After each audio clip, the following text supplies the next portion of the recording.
اعوذ باللہ من الشیطان الرجیم، بسم اللہ الرحمن الرحیم۔ السلام علیکم ناظرین، امید ہے آپ خیریت سے ہوں گے۔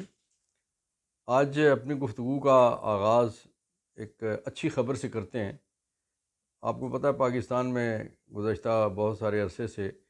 کوئی خیر کی خبر، اچھی خبر اور حوصلہ افزا خبر کم ہی ملتی ہے۔ ابھی اچھی خبر یہ آئی ہے کہ سپریم کورٹ آف پاکستان کے 5 رکنی بینچ نے فوجی عدالتوں کو غیر قانونی اور غیر آئینی قرار دے دیا، اور جو آرمی ایکٹ کی دفعہ 2D1 تھی اسے غیر قانونی قرار دے دیا۔ یہ پی ڈی ایم کی حکومت جو نون لیگی قیادت میں قائم تھی، ان کا ایک سیاہ کارنامہ تھا جو آئندہ تاریخ میں یاد رکھا جائے گا، کہ انہوں نے سویلینز کو سزا دینے کے لیے اپنے کیا کہنا چاہیے کہ جو ایک تسکین کے لیے، اپنے جو انتقام کی تسکین، اپنی ضد کی تسکین، اپنے جو ایک وہ جذبہ تھا دوسروں کو رگڑا دینے کا، اس کی تسکین کے لیے پی ڈی ایم کی حکومت نے، اور اس میں بالخصوص نون لیگ کا ہی سارا کردار تھا کیونکہ ظاہر ہے حکومت ان کی تھی، تو انہوں نے لوگوں کو سزا دینے کے لیے، مخالفوں کو سزا دینے کے لیے ان فوجی عدالتوں کا قیام عمل میں لایا، اور اس کے لیے بھاگتے بھاگتے غیر قانونی، غیر آئینی انداز میں جو قانون سازی کی گئی وہ بھی بڑا غلط کام تھا، اور اس غلط قانون سازی کے نتیجے میں یہ ایک غلط اقدام اٹھایا گیا تھا، جسے آج سپریم کورٹ آف پاکستان کے 5 رکنی بینچ نے 4-1 کی اکثریت سے اس کو مسترد کر دیا، اور حکم یہ دیا گیا کہ جو سویلینز ہیں ان کے ٹرائل فوجی عدالتوں میں نہیں چل سکتے، ان کے ٹرائل عام عدالتوں میں بھیجے جائیں، اور ان کے ٹرائل اوپن ٹرائل، ظاہر ہے جو سویلین کی جتنی بھی عدالتیں ہیں وہ اوپن عدالتیں ہوتی ہیں بعض اوقات کچھ معاملات میں، اور یہ پی ڈی ایم نے کروانا ہی ہے اب بھی، چونکہ پی ڈی ایم میں اس لیے کہہ رہا ہوں کہ ابھی بھی ان کا یہ تسلسل ہے سارا۔ ابھی تھوڑی دیر پہلے جو نگران وزیر اعظم ہے ان کی پریس ٹاک آ رہی تھی، تو اس میں جتنی بھی گفتگو تھی یہی پتہ لگ رہا تھا کہ آپ اگر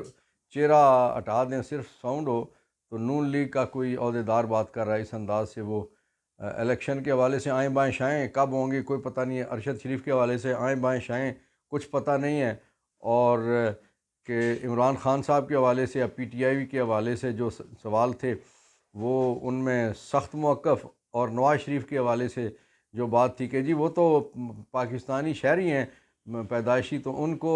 نادرا نے اگر جو کچھ کیا تو اس میں ایسا کیا غیر قانونی تھا۔ عمران خان جب انہیں گولیاں بھی لگی ہوئی تھیں اور سابق وزیر اعظم بھی تھے، اور اس وقت اس ملک کے لیے واحد ورلڈ کپ بھی کرکٹ کا جیت کے لائے تھے، اور پوری دنیا میں واحد مثال ہے کہ 3 کینسر اسپتال انہوں نے بنائے، جو پوری دنیا میں ایسی کوئی اور مثال ایسی نہیں ملتی، تو اس شخص کے لیے بائیو میٹرک اور انگوٹھا لگانا آ کے زخمی حالت میں بڑا ضروری تھا۔ اس وقت ان جیسوں کو نظر نہیں آیا جن کو آج نظر آ رہا ہے کہ جی نواز شریف کے لیے اگر محکمہ چل کے چلا گیا تو اس میں کیا حرج ہے۔ تو اسی لیے پوری دنیا کہتی ہے، اس لیے بلاول بھی کہتا ہے، اس لیے پی ڈی ایم کی جماعتیں بھی کہتی ہیں کہ نون لیگ کا تسلسل ہے، نگران جو ہے نگرانی نہیں کر رہے بلکہ ڈیوٹی کر رہے ہیں نون لیگ کی۔ ناظرین، سائفر مقدمہ میں چیئرمین پاکستان تحریک انصاف جناب عمران خان اور وائس چیئرمین پاکستان تحریک انصاف جناب شاہ محمود قریشی، ان پہ فرد جرم عائد کر دی گئی، اور ہر دو ملزمان نے، چونکہ ان کے اوپر الزام ہے اس لیے ملزمان کہلائیں گے، صحت جرم سے انکار کیا، اور انہوں نے کہا کہ ایسا ہم نے کوئی جرم نہیں کیا۔ ناظرین، آپ کے علم میں ہے نا کہ سائفر پاکستان کی سابقہ حکومت، اب دونوں سابقہ ہو گئی ہیں، پی ٹی آئی کی حکومت نے بھی اور پھر شہباز شریف کی حکومت نے بھی اس سائفر کی حقیقت کو درست تسلیم کیا، فوجی قیادت نے اس کو درست تسلیم کیا۔ پاکستان کے سب سے بڑے ادارے جو سیکیورٹی کے ادارے اور جو ہمارے اور کمیٹیاں ہیں، ان سب میں یہ مانا گیا کہ سائفر ہے۔ کچھ نے کہا کہ مداخلت ہے، کچھ نے کہا کہ سازش ہے، لیکن سائفر کی حقیقت سے انکار نہیں ہے۔ پھر رانا ثناء اللہ نے بطور وزیر داخلہ یہ کہا کہ سائفر محفوظ ہے، وزارت خارجہ میں محفوظ ہے۔ اگر سائفر محفوظ ہے تو افشا کیا ہوا؟ وزیر اعظم پاکستان نے حلف لیا ہوا تھا کہ وہ کوئی چیز قوم سے نہیں چھپائیں گے، تو ایک دوسرے ملک کی طرف سے جب ایک دھمکی آئی، ڈونلڈ لو کی طرف سے ایک دھمکی جب آئی کہ پاکستان اگر عمران کو نہیں ہٹائے گا تو اس سے برے نتائج ہوں گے، اور اگر ہٹائے گا تو نتائج اچھے ہوں گے، اور پھر پاکستان کو کچھ نہیں کہا جائے گا، معاف کر دیا جائے گا۔ مجھے نہیں سمجھ آتی کہ پاکستان کا گناہ کیا تھا۔ ہاں گناہ ہے 75 سالوں میں اچھے لوگوں کی طرف رجوع کرنے کی بجائے ہم نے برے لوگوں کی طرف رجوع کیا تھا، اور بری طاقتوں کی طرف، جس کی وجہ سے آج ہمارا آدھا وطن بھی چلا گیا، اور بھی بہت سارے اس وقت تک مسائل ہیں۔ سائفر زیرو کہانی تھی، زیرو ہے، اور انشاءاللہ اس کا نتیجہ بھی زیرو نکلنا ہے۔ لیکن چونکہ لندن میں یہ پلان جو بنا تھا، پہلا پلان تھا خان صاحب سے جان چھڑا کے انہیں جیل میں ڈالنا، اور دوسرا تھا انہیں سزا دے کے نائل کروا کے تو سیاست میں سے فارغ کرنا۔ تو اس کے لیے یہ ساری منصوبہ بندی، جس طرح سے فوجی عدالتوں میں سزائیں دلوانے والا معاملہ تھا، اسی انداز سے توشہ خانہ اور سائفر میں عمران خان صاحب کو سزا دینے کے لیے طے شدہ چیزیں ہیں۔ لیکن اللہ بھی تو ہے نا، ایک تدبیر تمہاری ہے، ایک تدبیر اس کی ہے، اور جو اس کی تدبیر ہوتی ہے وہ بہتر تدبیر ہوتی ہے۔ انشاءاللہ سائفر مقدمہ بھی اسی طرح سے جائے گا جس طرح سے آج فوجی عدالتیں ہوا میں اڑ گئی ہیں۔ ناظرین، ارشد شریف، آج ان کی شہادت کو ایک پورا سال ہو گیا۔ انا للہ و انا الیہ راجعون۔ آج نہ صرف ان کی بزرگ والدہ، نہ صرف ان کی بیوہ، نہ صرف ان کے بچے، بلکہ پوری پاکستانی قوم ان کے لیے نوحہ کناں ہے، غم میں ہے، اور شدت غم سے یقین کیجئے کہ ایسی ایسی کیفیت آتی ہے، وہ ساری چیزیں جب سامنے آتی ہیں کہ ایک ایسا آدمی، ایک ایسا مرد مجاہد جو قلم کے لیے ذریعے سے جہاد کر رہا تھا، جس کا قلم اس کے خون کے آخری قطرے اور اس کی سانس کے آخری، جو ڈوری کا آخری سانس تھا، اس تک اس نے کرپشن کے خلاف، کرپٹ لوگوں کے خلاف اور مافیا کے خلاف جہاد کیا، اور اس کی جو قلم تھی وہ ہمیشہ اٹھتی رہی۔ وہ پاکستان کا بیسٹ انویسٹیگیٹو جرنلسٹ تھا۔ اس سے بہتر انویسٹیگیشن والی جرنلزم میں سمجھتا ہوں کہ دوسرا کوئی ایسا شخص اس وقت تک موجود نہیں ہے کہ جس انداز سے کرپٹ لوگوں کے خلاف، ان کرپٹ مافیاز کے خلاف، ان کرپٹ خاندانوں کے خلاف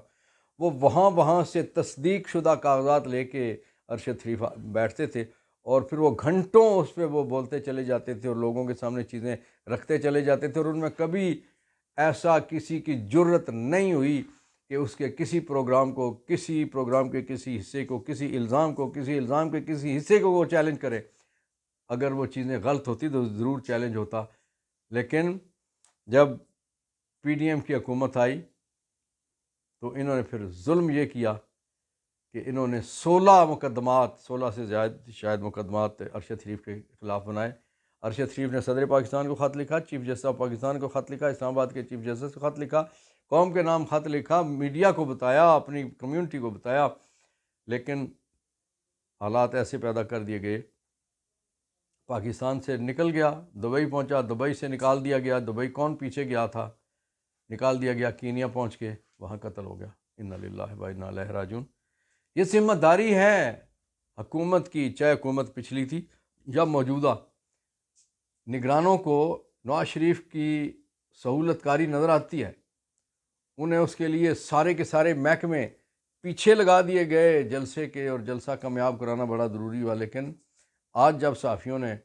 ارشد شریف کے حوالے سے وزیر اعظم سے، نگران وزیر اعظم سے سوال کیا تو وہ آئیں بائیں شائیں میں، پہلے میں گزارش کر چکا ہوں کہ جواب انہوں نے دیا، کوئی انہوں نے نہ پتے کی بات کی، نہ کام کی بات کی، اور نہ کوئی حوصلہ افزا بات کی۔ ہوتا ہے نا، آپ حوصلہ ہی دے دیتے ہیں، کچھ نہیں۔ اسی لیے تنگ آ کے مجبوراً P if you J, Pakistan federal union of journalist, جو سب سے بڑا ادارہ ہے پاکستان کے صحافیوں کا، انہوں نے اقوام متحدہ سے یہ گزارش کی ہے کہ فیکٹ فائنڈنگ کمیشن آپ ترتیب دیں، کیونکہ انہوں نے کہا کہ پاکستان کی حکومت اور کینیا کی حکومت، ان دونوں نے کچھ نہیں کیا اس قتل کے حوالے سے، دونوں ناکام ہیں، نااہل ہیں اس حوالے سے۔ ویسے تو بہت اہل ہیں، یہ اپنے کام کرنے میں تو آپ کو پتہ ہے کہ بہت زیادہ یہ تیز ہیں، لیکن اب یہ کس کو نہیں پتہ کہ قتل کا کھرا کس کی طرف جاتا ہے۔ اس لیے کس نے ڈھونڈنا تھا یہ قاتل، کس نے یہ مقدمہ سامنے لانا تھا۔ اب مجبوراً قوم جو ہے وہ پی ایف یو جے کے مطالبے پر اقوام متحدہ کی طرف دیکھ رہی ہے، اور امید ہے کہ اقوام متحدہ انشاءاللہ جلد اس پہ کوئی فیکٹ فائنڈنگ کمیشن بنائے گی، اور قاتلوں تک کھرا ضرور جائے گا، کیونکہ کہتے ہیں خون ضائع نہیں ہوتا۔ میرا فلسطین آج بھی لہو لہو ہے۔ ایک رپورٹ کے مطابق درجنوں مساجد شہید کر دی گئی، 2 بڑے اسپتال جس میں ہزاروں لوگ شہید ہو گئے، اس کے علاوہ کئی چرچ انہوں نے تباہ کر دیے ہیں، اسی طرح سے اور بے شمار چیزیں، اسکول، کالجز۔ آپ کو پتہ نہیں کہ بین الاقوامی قوانین کے مطابق اسپتال ہو، اسکول ہو، کوئی عیدگاہ ہو، کوئی درسگاہ ہو، کالج، یونیورسٹی ہو، اور اسی طرح کے اور جو چیزیں، میوزیم ہیں، یہ ساری چیزیں جنگ میں بھی ان پہ بمباری نہیں کی جاتی، لیکن اسرائیلی صہیونی طاقتیں وہ جان بوجھ کے ان سارے مقامات کو جو جنگ میں منع ہے جن کے بمباری کرنا، اٹیک کرنا، ان کو گرانا، لیکن ان سب کو وہ تباہ برباد کر رہے ہیں۔ اس کی وجہ یہ ہے کہ وہ چاہتے ہیں کہ جیسے انہوں نے اعلان کیا ہے کہ حماس کو اور فلسطینیوں کو صفحہ ہستی سے مٹا دیں گے۔ اس وقت منافقت یہ کی جا رہی ہے، حماس کا نام الگ سے لیا جا رہا ہے، فلسطین کا نام کم لیا جا رہا ہے۔ تو یہ حماس یا فلسطین سے مراد ہے میں اور آپ ہیں، پوری امت مسلمہ ہے، لیکن انشاءاللہ العزیز نہ حماس ختم ہوگی، نہ فلسطینی ختم ہوں گے، ختم ہوگا تو اسرائیل ختم ہوگا، اور ایک دن بیت المقدس آزاد ہوگا انشاءاللہ، اور وہاں پہ جہاں حضرت محمد مصطفیٰ صلی اللہ علیہ وآلہ وسلم نے 1.25 پیغمبروں کی امامت کی تھی، اس جگہ پوری دنیا کے مسلمان جس طرح سے کعبہ شریف میں جاتے ہیں، مسجد نبوی میں جاتے ہیں، اسی طرح سے